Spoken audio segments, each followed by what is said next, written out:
by SiriusXM. Ethan Greenberg and Eric Allen here in Florham Park. And the big news out of today's practice, Sam Darnold did not practice, but he was suited up. Yeah, was suited up. He continues to make progress. Got that strained right foot, but a couple when we saw him after that game in Miami on November 4th, he was in a boot. Last week he got out of the boot. He also had the benefit of having the bye. He said he's running and jogging, but on the practice field today, he was a non-participant, so that means Josh McCown and Davis Webb took the snaps. We'll have to see what happens by Friday, Greens. Maybe he can continue to make progress. He definitely is making progress, but I don't know how much progress he can make between now and Friday to maybe possibly get in the lineup. But if he can't go, it'll be Josh McCown making his second consecutive start for the Jets. After practice earlier today, Sam Darnold addressed the media, and he actually gave an update on how he was feeling with a strained right foot. Yeah, every single day I feel like I'm progressing so much more, and I'm doing so much more in terms of running and all that. So, hopefully I can do a little bit more tomorrow and see where we go from there. I think Josh and Davis have picked up the slack in your absence.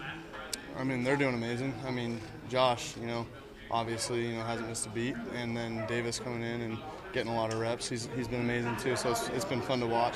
But at the same time, every rep that they take, I want to take myself, and it's fun to watch them though. Sam, how difficult of a challenge is it if you practice the last couple of days of the week to start a game? Because you haven't actually done that, right? Right. Yeah. I mean, it'd definitely be a little bit more of a challenge than if I were to practice the whole week. But at the same time, I've been running this offense for a while now, and for 10 or 11 weeks. So. I feel like I wouldn't really miss a beat there. It'd just be about getting the reps with the guys and throwing a little bit and getting my shoulder right. Good news that quarterback Sam Darnold believes that he's progressing every day, like EA mentioned earlier, that he has started to jog, but he is out of the boot, so that's all good signs for Sam Darnold. But that it's digging inside of him that he's not out there. He is a fierce competitor. Don't let that smile fool you. He wants to be out there on the football field. In fact, on Monday he was asked about facing the Patriots, and he said in his Southern California style that it would be very cool to face Bill Belichick and Tom Brady and company, because this is the team that has dominated the National Football League for the better course of 2 decades now. You're talking about a Patriots team that is in line for a 10th consecutive AFC East title. And I will say this, Greens, what about the contrast it would be if Darnold were to play? He probably will see Brady no matter what in the final game of the 2018 season, but he's 21, Tom Brady 41. But if it's not Darnold, who is 21, it's the 39-year-old Josh McCown. I was going to say, if it's not Sam Darnold, someone a little closer in age that would be playing, of course, that's Josh McCown. There's hope for all of us who are 40 years old and over. Don't date yourself on live programming. I didn't say it was me. I just said all of us. I'm just talking the all of us. Okay. The collective we. Okay. So Josh McCown started for the Jets in Week 10. Not his best game, completed 17 of 34 passes. But remember, last year he had a career year with the Jets, and against the Patriots in particular, these two teams met at MetLife in Week 6, and Josh McCown threw for a season-high 354 yards, 2 touchdowns, also 2 picks, but the Jets were in that game in large part because of Josh McCown. Well, I think you tweeted it out earlier this week that the Jets, over the last 3 games against the Patriots at MetLife Stadium, they've all been close contests. And McCown, while he did play well against the Patriots last year, he commented in the locker room today about this Pats defense, that they're fundamentally sound, they're always in the right position, they play hard, and they're going to make you earn it. Josh McCown is, for me, it's someone that you can really count on, because he knows this offense inside and out, and I'm excited to see what he would be able to do if he gets the start. But what do you think about what McCown brings to this offense that's different from what Sam Darnold brings to this offense?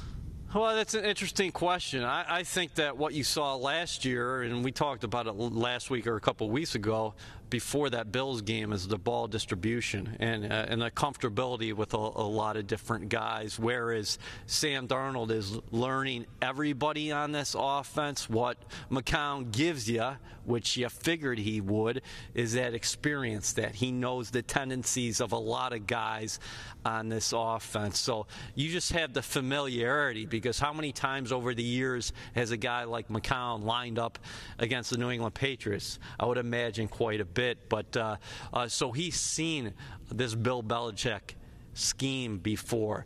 But the thing about the Patriots that McCown respects so much is they're going to throw a different thing at you each and every time they play. And Jeremy Bates said it as well. You have to expect the unexpected, and Josh McCown will expect just that. Well, you mentioned Josh McCown talking about the New England Patriots and how they're fundamentally sound. Well, he spoke to the media in addition to Sam Darnold, and this is what he had to say about this week's opponent. I think first and foremost, just how fundamentally sound they are. It seems like, going back throughout my career, years ago, 15 years ago, you're saying the same things, and I think it's a testament to the way they coach the team and the standards that they have over there, and they're fundamentally sound. They're well coached. They're going to be where they're supposed to be, and they play hard, and so I think that's what's allowed them to play at a high level all these years, and you always have your hands full when you're playing against them. All right, EA, that was Josh McCown, but it is time for your favorite segment here. I love all the segments on Practice Today. All right, well, fine. My favorite segment on Practice Today, presented by SiriusXM. It is time for In the Game with EA. This is a little bit of a Thanksgiving spice we have going on. It's not your pumpkin spice, but earlier this week we asked players what their favorite Thanksgiving sides and pies are. What were the top answers? Again, EA, don't answer until later on in the show. If you want to guess what the player said, feel free to do so in the comment section, but I'll let you jot some notes down as we shift gears here, as we zero in on the New England Patriots and this New York Jets matchup. Again, Week 12, Sunday, MetLife Stadium, 1 o'clock. And this is the first game for both of these teams coming off a bye week. And when you look at the Jets in the last 3 weeks, really slow out of the gate on offense, and that needs to change against a very fundamentally sound Patriots team. Yeah, against the Bills, I think Buffalo totaled, 168 yards in that first quarter, and the Jets had 1 yard. Jeremy Bates, when he spoke to the media today, said, we have to convert on third down. So how do you convert on third down? Well, you got to be successful on first and second downs.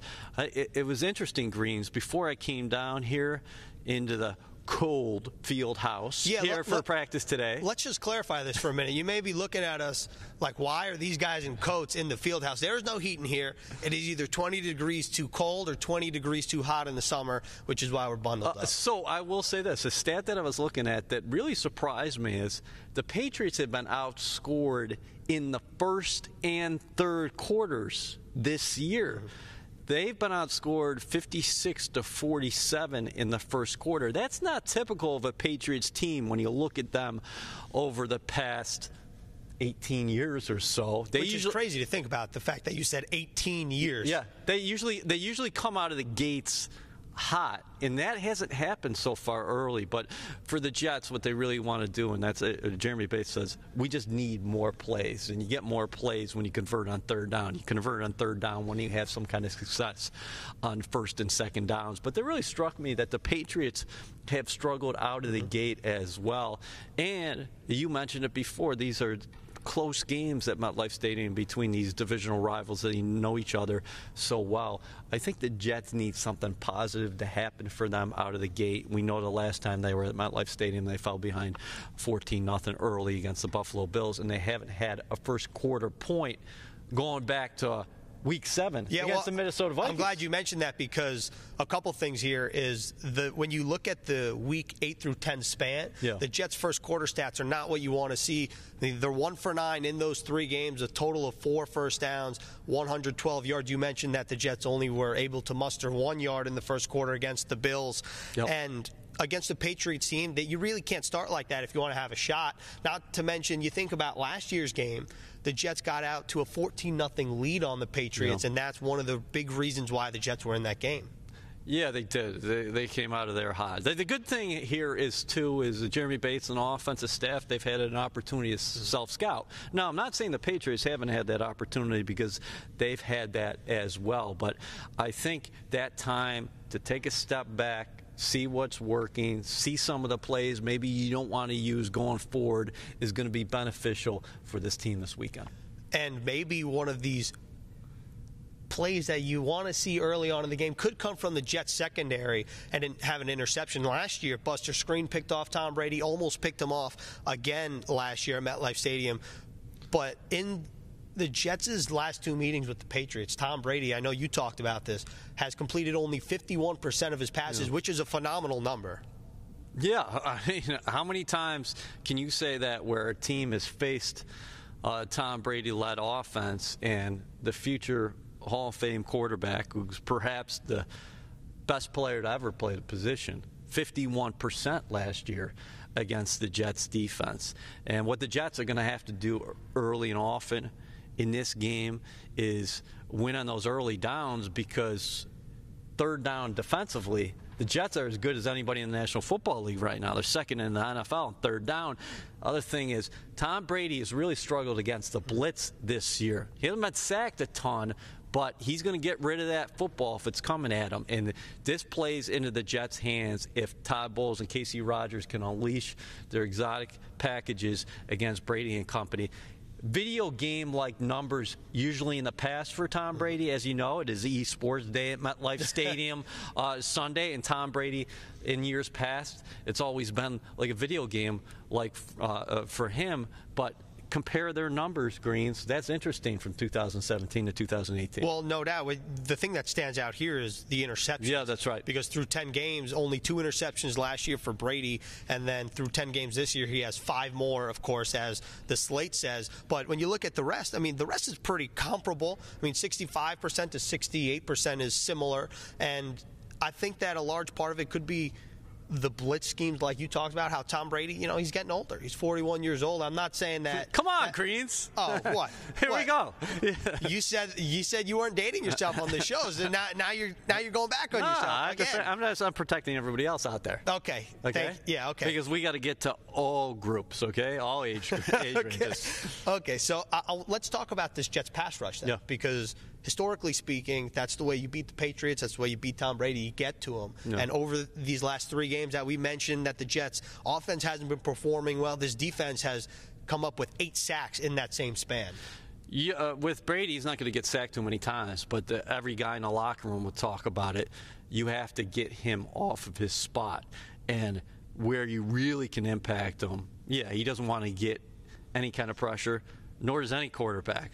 But Brady doesn't want it up the middle. If you can get pressure up the middle, that means he's going to be off his spot. He's not a threat like some of these guys the Jets have seen in the past, namely a guy like Mitch Trubisky, to break your contain. He's going to be staying back there. He's looking to throw the ball. The other thing that is so different about this Patriots offense, that those defensive linemen up front have to be cognizant of this week, and they already are. Leonard Williams was talking about it to our own Olivia Landis early this week, is that you have to watch out for the play action, because the Patriots like to run the football and a lot of short passes out of the backfield, and we're going to get into that here in a little bit. But you have to peel off for the play action. Well, let's just dive into that a little more right now, because James White is a running back for the New England Patriots, but he leads the team in receptions, yards, touchdowns, and he's obviously a running back, so therefore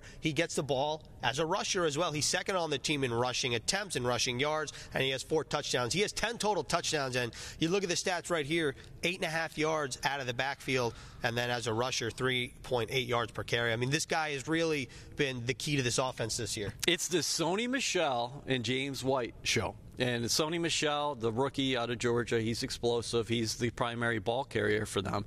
But like you're mentioning, James White's got 66 receptions. The next closest Patriot in terms of receptions is Julian Edelman. He missed the first 4 games this season. He's only got 40 receptions.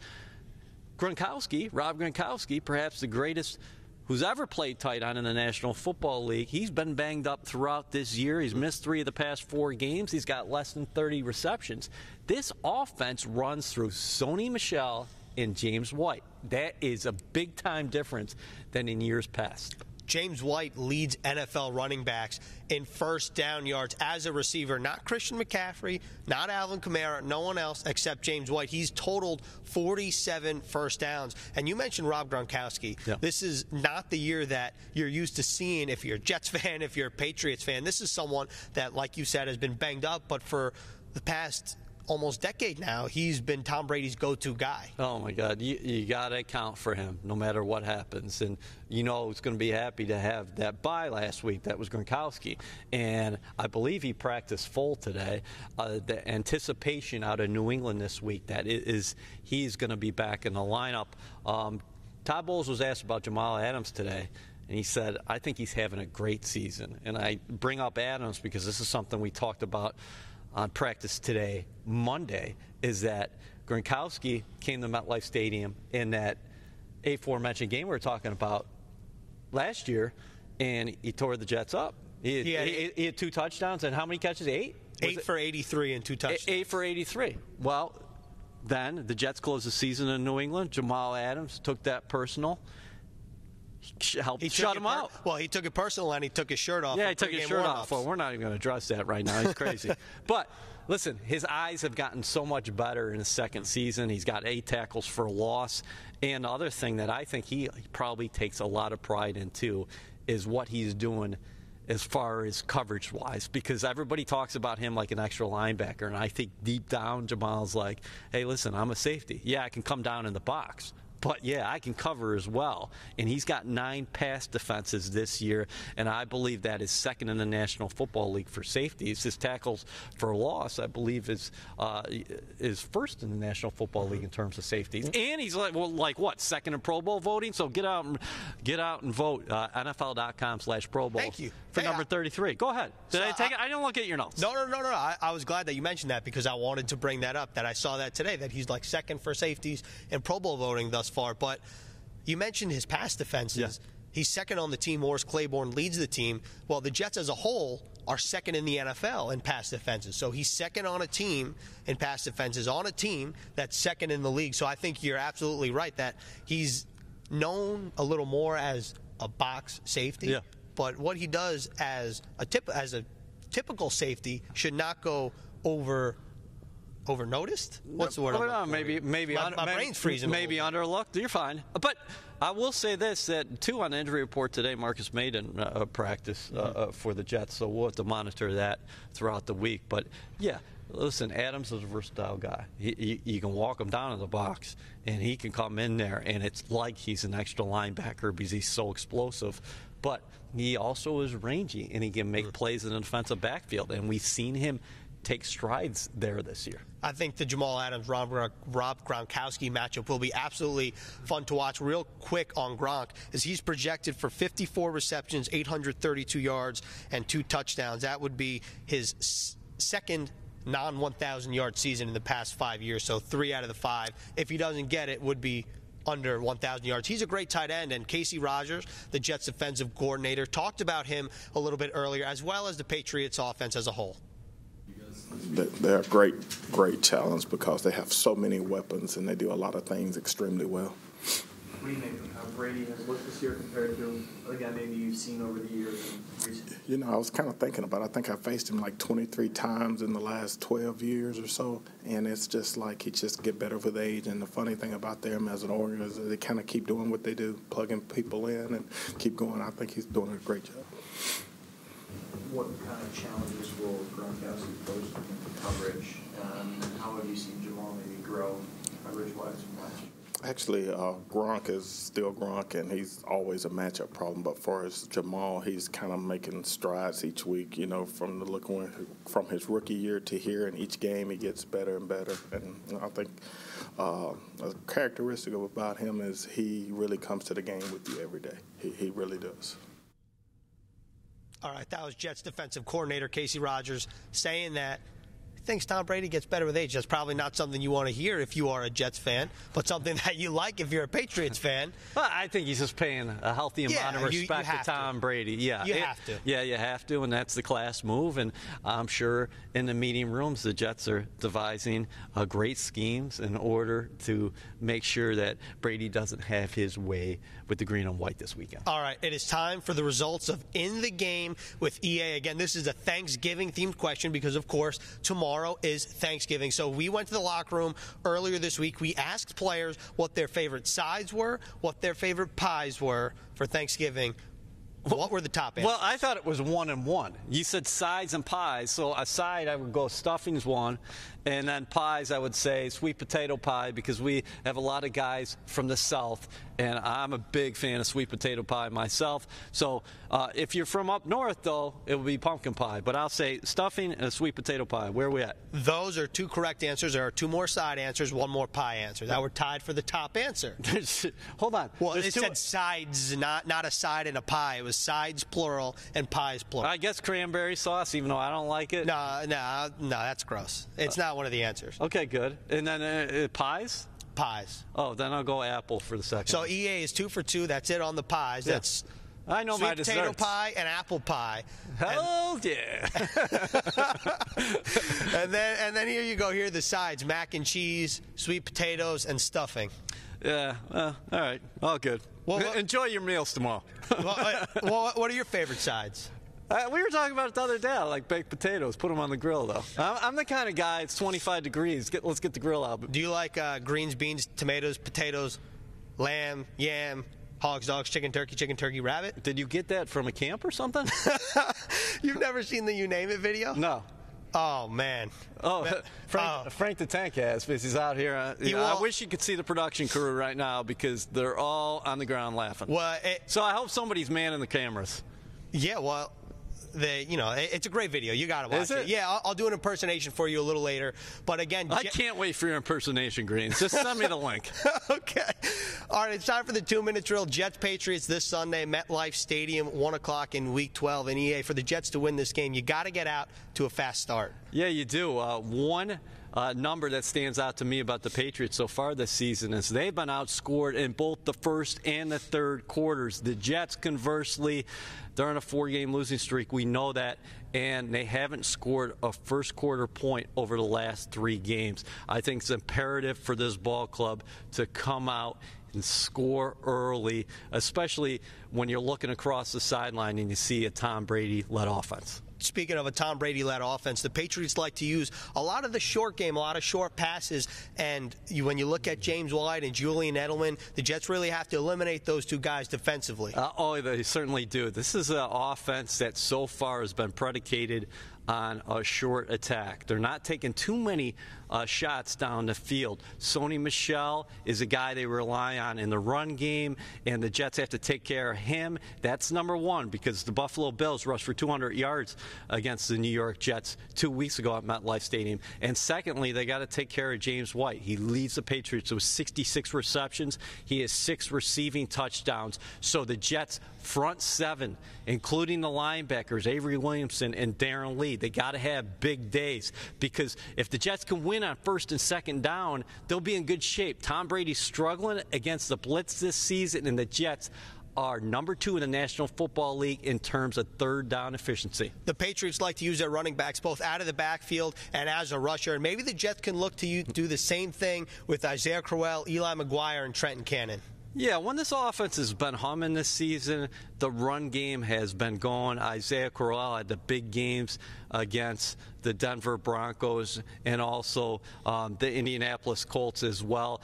Eli McGuire has flashed early. He's only played 2 games, but he's a guy who can help you in the run game and also in the receiving game. And then Trenton Cannon, don't sleep on him as well because he gives the Jets another element, an explosive element, because he's a speedster. If he can get a couple of these guys going, it's going to go a long way for the offense on Sunday. Jets Patriots 1 o'clock in Week 12 at MetLife Stadium. Again, this is practice today presented by SiriusXM, but you have to watch EA and Anthony Becht at MetLife. Pregame Central presented by Pepsi at 11:15. And you have any Thanksgiving thoughts here? No, I mean, I thank everybody here. We got the crew out. Frank the Tank's been out here all year.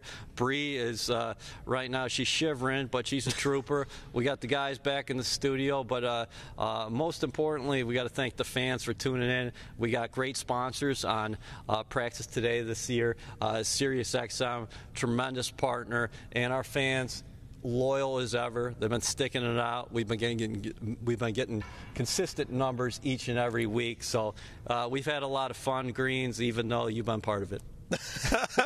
Couldn't have said it any better, except for the last part. I'm just kidding, bro. That was good. I was thinking about giving my impersonation on live programming, but I think we might be a little heavy, so I'll wait to do it. But EA and I asked EA about the sides. Well, like I said, we went to the locker room and we asked players what their favorite sides were. So as we close out here on Practice Today, presented by SiriusXM, we'll leave you with the video of what the and we got nothing but love for Greens. Nothing but love for Greens. I'm going to write.